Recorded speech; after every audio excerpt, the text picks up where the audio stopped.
For 3 decades, this door hasn't moved. The lock is a museum piece. The air inside is still the air of the late 1990s. The staff walks past it, guests whisper about it, and the owners treat it like a financial black hole, yet refuse to sell or repurpose the space. It's an active, high-value European hotel, yet one suite, room 329, has been designated officially and permanently as non-existent. This is the hidden story of the sealed room and the priceless, potentially deadly secret the world's elite paid millions to keep locked away. We're in the heart of Europe, at the famous hotel, a beacon for diplomats, spies, and global finance since the 60s. The entire establishment is a study in discretion, but room 329 is an anomaly. Sealed since a vague incident in the late 1990s, the financial cost of keeping it permanently closed is staggering. A top suite generates hundreds of thousands in revenue annually. 30 years of lost income, a cost the owners willingly absorb. This financial choice is the first piece of evidence. No business operates this way unless the cost of opening the room is far higher than the cost of keeping it shut.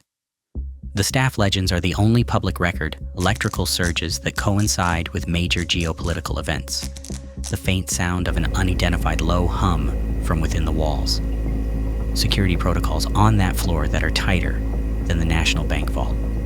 The hotel management will not speak. They've walled off the physical space and the narrative with iron silence. They didn't just lock the door, they locked away millions in potential income.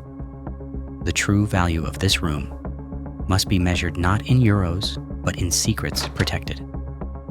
The hotel's silence demanded a specialist. We partnered with Dr. Elias Vance, a forensic document analyst who spent his career tracking paper trails left by intelligence agencies. Dr. Vance, when you look for a crime, you look for blood. When you look for a government cover-up, you look for deleted files and contradictory timelines. The hotel's history is a classic case of an official erasure. Dr. Vance's deep dive into the archives uncovered key anomalies. Tax records. The property taxes for the hotel briefly spike in 1997, listed under unscheduled asset protection. Then they revert back, with room 329, seemingly absorbed into the floor's public space. Fire inspection reports, they show a rapid reclassification. In 1996, it's a suite. By 1998, the floor plan submitted to the city shows a massive air circulation shaft where the room should be. The ownership link, the entity that bought the hotel after the major insurance payout, wasn't a hotel chain. It was an offshore holding company with shell corporations tracing back to a single major European defense contractor. The insurance money wasn't payment for damage, it was payment for silence. A massive bribe used to buy the entire hotel and secure permanent control over one single room. This is where the mystery moves from paper to physics. The blueprints show the room was structurally altered. We confirmed this using ground-penetrating radar, GPR. The scan revealed 3 critical facts. The chamber. The space behind the door is still a large, intact chamber, not an air shaft. The double wall.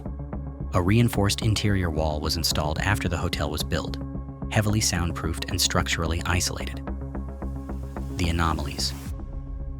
Clustered near the exterior wall, the GPR detected multiple signatures consistent with large metallic, electromagnetically shielded equipment.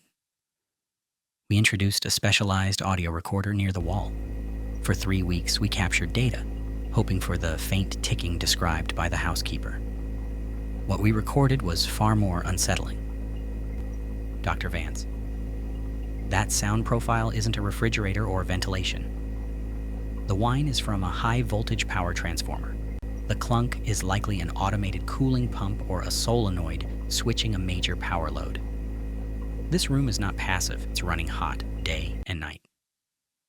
This is not a historical crime scene. This is an active system. The room is a high-security server farm, possibly running decades-old, highly sensitive intelligence equipment. If the room is a secret vault, who built it and what's inside? Dr. Vance's research led to a former East German intelligence architect known only as the Carpenter. He specialized in the covert, self-contained installations in Western hotels during the height of the Cold War. In a declassified file from the late 80s, the Carpenter mentions a project in city name, a Phoenix unit, a fully autonomous, self-sustaining intelligence apparatus designed to weather any political storm. Its instructions? Run indefinitely until remotely disabled. The Phoenix unit, a permanent surveillance base designed to outlast its handlers. If Room 329 is that unit, it's not just recording conversations. It's acting as a digital doomsday switch. The ultimate theory. The room contains an encrypted autonomous server packed with digital gold. Data so devastating, it could collapse global political or financial institutions if released. When the wall fell, the handlers were either captured or killed, and the remote shutdown command was never sent. The defense contractor bought the hotel not to use the room, but to ensure nobody ever accidentally opened the door and triggered a catastrophic data release. For 30 years, the owners chose perpetual silence.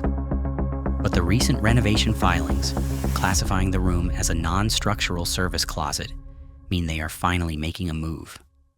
We returned to the hotel under the guise of filming a tourism piece. What we found was chilling. The renovation crew isn't a standard construction team. They operate silently, mostly at night. Their equipment isn't pneumatic drills. It's high-precision diamond cutters and specialized air filtration systems. They are not demolishing. They are performing a surgical extraction. Our contact inside the hotel, a janitor we'll call the watchman, risked his job to send us this. The screen shows a blurred, shaky photo taken inside the plastic sheeting. You can see a temporary high-security airlock constructed around the door. The watchman. They built a box around the door. They have men in white suits. I hear them talking about thermal transfer and magnetic shielding. They are not trying to get in. They are trying to get the room out without disrupting what's inside. Dr. Vance. The owner's decision to classify the room as a service closet is a legal camouflage. By the time the city permits are questioned, the asset will be gone. They're not destroying the secret. They're moving it to a new vault. The greatest secret of this city, a 3-decade-old time capsule of espionage, is being quietly removed under the pretense of a fire code update. The silence is finally ending. We returned one final time. The scaffolding is gone, the plastic is gone, and where room 329 once was, there is now a perfectly smooth, unpainted new stretch of hallway wall. Not a door, just a wall. The room, its contents, and the 3 decades of history are physically completely gone. They didn't just lock the door. They erased the room from existence. The secret is free and the evidence is buried. The question remains, what was so important that its extraction required 30 years of silence and an entire hotel renovation to cover its tracks? If you enjoyed this investigation, hit subscribe for more deep dives into the hidden world. Like, comment, share, and never stop questioning what truly lies behind the walls of power.